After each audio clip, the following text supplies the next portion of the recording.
या महिन्याच्या अखेरपर्यंत मुख्यमंत्री माझी लाडकी बहीण योजनेचा तिसरा हप्ता महिलांच्या बँक खात्यात जमा करण्यात येईल, अशी माहिती महिला व बालविकास मंत्री अदिती तटकरे यांच्याकडून देण्यात आली होती.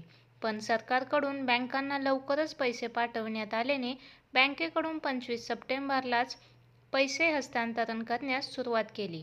महिला व बालविकास मंत्री अदिती तटकरे यांनी तिसऱ्या टप्प्यात किती महिलांच्या खात्यात पैसे जमा झाले आहेत याबाबतची अधिकृत माहिती दिली आहे.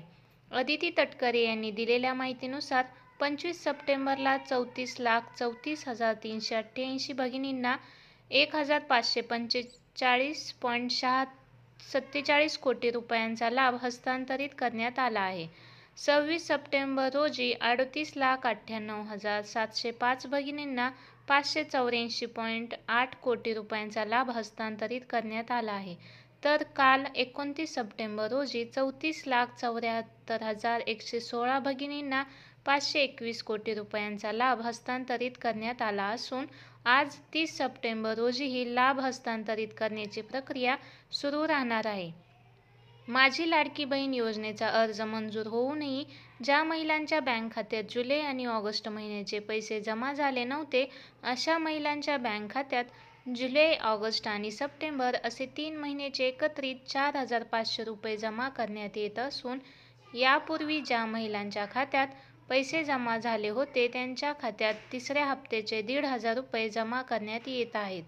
पैसे जमा करण्याची प्रक्रिया आजही सुरू राहणार आहे.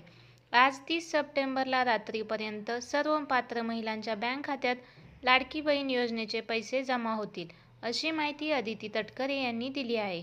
दरम्यान, अद्याप ज्या महिलांच्या बँक खात्यात पैसे जमा झाले नसतील त्यांच्या बँक खात्यात आज रात्रीपर्यंत पैसे जमा होतील आणि लाडकी बहीण योजनेसाठी अर्ज करण्याची शेवटची तारीख 30 सप्टेंबरपर्यंत होती. मिळालेल्या माहितीनुसार माझी लाडकी बहीण योजनेसाठी अर्ज करण्याची अंतिम मुदत वाढवण्यात येणार आहे.